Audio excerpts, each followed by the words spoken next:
Bonjour, bienvenue sur le plateau de Hub Africa TV. Nous sommes en direct ici à Casablanca au Maroc à l'occasion de la 7e édition de Hub Africa, plateforme des entrepreneurs et des investisseurs en Afrique sous le thème de l'Open Innovation au service de la PME.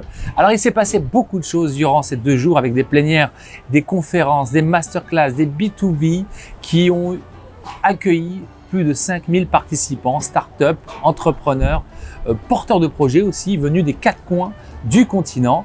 Donc un succès à proprement dit auprès de tous les échos que nous recevons durant ces 2 jours et à travers les réseaux sociaux, car vous avez pu suivre sur Hub Africa, Facebook, Instagram, LinkedIn, toutes les activités qu'il y a pu avoir durant ces 2 jours.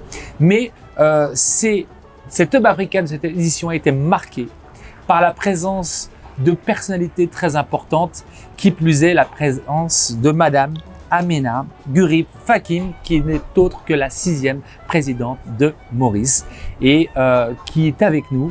Donc nous avons l'honneur de clôturer ce plateau avec la présidente, la 6e présidente de Maurice, qui nous fait l'honneur d'être avec nous. Donc vous savez, elle nous a partagé, elle nous a transmis justement sa passion d'entrepreneur, de femme entrepreneur, parce que derrière une femme, une personnalité politique, il y a aussi une femme entrepreneur et c'est un immense honneur de l'avoir parmi nous. Madame la présidente, ravie et enchantée de votre présence. Merci beaucoup, merci pour votre accueil. Alors, vous nous avez envoûté, vous avez envoûté tous ces entrepreneurs, ces jeunes, parce que vous avez parlé sans langue de bois. Vous êtes venu avec une optique très claire de montrer que tout est possible en vain, qu'il faut y croire, qu'il faut avoir confiance en soi et que l'entrepreneuriat, c'est une aventure, avant tout une aventure humaine et c'est un combat de tous les jours. Alors vous, à travers votre expérience, premièrement, comment vous avez découvert justement cet écosystème marocain, africain, Casablanca, Hub Africa, qui est quand même une première aussi pour vous? Oui, c'est ma toute première au Hub Africa, mais je dois avouer que j'étais totalement bluffée de voir l'enthousiasme autour de la thématique entrepreneuriale et aussi de voir les success stories, comme on a vu tout récemment. Alors moi, je m'étais lancée dans l'entrepreneuriat sans avoir cet écosystème chez moi à Maurice. Alors pourquoi j'ai lancé? Parce que quand je travaillais à l'université, tranquillement, les travaux de recherche, vous savez, j'ai développé la thématique des plantes médicinales et ce qui m'a poussé vraiment pour aller vers tout ce qui est entrepreneurial, pour développer ma filière que je voulais faire, c'est qu'un jour j'étais aux États-Unis et je voyais des gens qui faisaient de la promotion de leurs produits, des produits pour réglementer le taux de sucre dans votre système, dans votre sang, sans dire que c'était un composant anti-diabète. Alors là, vous savez, tous les travaux demandent une validation scientifique, un quotient scientifique. Et là, quand je regarde la petite fiche qui accompagnait, je voyais mes publications. Alors je dis, mais c'est pas sérieux, parce que là, je fais des travaux qui sont jetés dans le domaine public parce qu'il n'y a pas de protection intellectuelle, et je vois que mes travaux utilisent pour valider des produits d'autrui. Alors c'est ça qui m'a donné l'idée de dire, ben voilà, un jour je vais passer de l'autre côté pour traduire ces travaux de recherche en un business, et ce que j'ai fait en prenant ma retraite de l'université. Mais alors, Madame Amena Gurib Fakim, je veux dire, vous n'avez pas à cette époque-là tous les écosystèmes, les structures d'accompagnement qu'on connaît maintenant. Vous avez vu durant ces 2 jours des structures d'accompagnement, des incubateurs. Vous étiez entouré par un écosystème. Est-ce qu'il y avait des personnes qui vous soutenaient dans votre démarche de développement entrepreneurial à cette époque-là? Parce que j'imagine qu'on n'est peut-être pas dans les mêmes contextes. Oui. Est-ce que, en plus, arriver avec une solution complètement innovante, comment vous avez été justement soutenu et accompagné? Merci. D'abord, je dois dire que j'avais rencontré un entrepreneur qui était français, qui habitait Maurice, et il avait aussi cette vision que ce que je faisais était porteur d'idées, était porteur de potentiel. Alors, évidemment, c'était aussi à partir de la mise à disposition de fonds propres.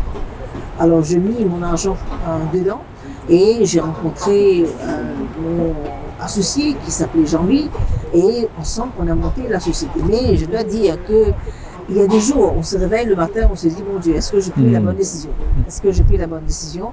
Mais au final, quand je voyais l'épanouissement de la société, ce que je pourrais faire pour améliorer le CV des jeunes, parce que c'est ça aussi qu'il faut, l'espace pour qu'ils viennent et prennent et soient baignés dans la technologie, la science de bioparc, parce que j'ai créé le premier bioparc à Maurice. Et bon, c'était.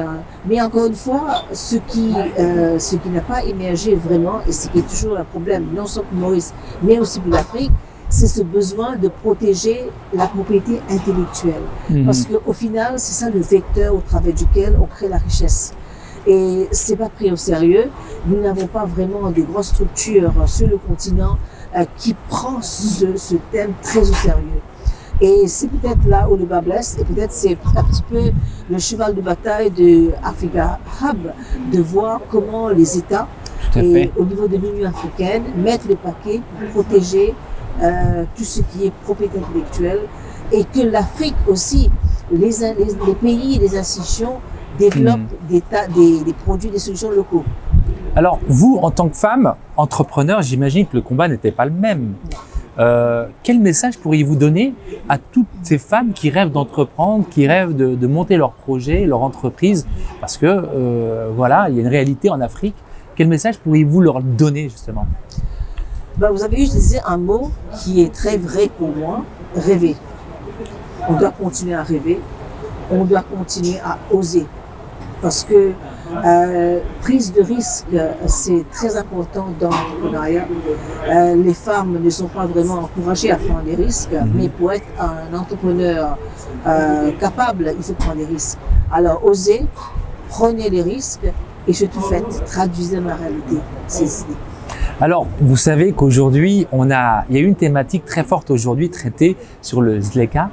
Et à travers une nouvelle zone de libre-échange, comment vous, un pays, j'ai pas envie de dire petit parce que c'est un grand pays, l'île Maurice, pour ceux qui ne le connaissent pas, cette petite île située tout au bas du continent, comment cette île trouve sa place dans cette Union africaine pour pouvoir peut-être apporter des innovations, des nouveautés?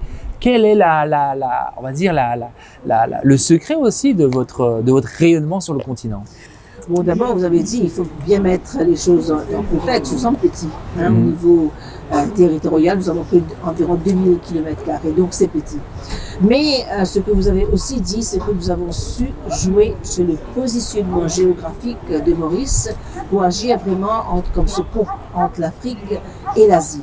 Et c'est un petit peu ça que nous proposons, ce positionnement géographique. Mais au-delà de ça, nous avons pas mal d'exemples qu'on peut partager avec le continent. Comment on a su, par exemple, investir dans le capital humain au travers de l'éducation gratuite et aussi donner les plus vulnérables ce filet de protection au travers des mesures sociales qu'on a adoptées et des mesures sociales qu'on a adoptées. Et aussi, autre chose, c'est qu'on donne la santé gratuite à Maurice. Vous donnez la santé gratuite. La santé gratuitement. Et nous sommes sur le continent africain, c'est extraordinaire. Déjà, au niveau du PIB, je crois je ne vais pas utiliser vos dépenses parce que moi, je considère que ce sont des investissements. Environ 30% de PIB consacré à ces mesures. Mais c'est extraordinaire. Alors, pour ceux qui nos confrères de la région qui ne connaissent pas Maurice, quel message pourriez-vous leur donner justement? Quelle invitation pourriez-vous leur lancer à venir découvrir Maurice? En quelques mots, c'est quoi la signature de Maurice aujourd'hui? La signature de Maurice, c'est, je peux utiliser le mot empowerment parce qu'on a parlé beaucoup d'empowerment. La signature de Maurice reste quand même utiliser le positionnement géographique, et là je pense au Maroc aussi qui a un positionnement très très important, stratégique. Prenez tous ces atouts pour faire avancer nos ambitions, pour faire avancer nos rêves. Parce qu'au final, comme vous avez bien dit, il faut continuer à rêver, il faut continuer à donner l'espoir aux jeunes de rêver et aussi ne pas oublier la femme. Parce que 52% de la population africaine, c'est la femme. C'est la femme qui nourrit l'Afrique. La femme a beaucoup de talent et un oiseau ne peut pas voler avec seulement une aile. Il faut avoir les deux ailes. Merci, c'était Amina Gurib Fakim, 6e présidente de Maurice. une femme qui nous a comblés durant ces 2 jours à l'occasion du Hub Africa et qui nous espérons retrouver à nouveau pour d'autres éditions, Inch'Allah, et même dans l'année, vous êtes chez vous. Merci. Merci. Merci, à bientôt.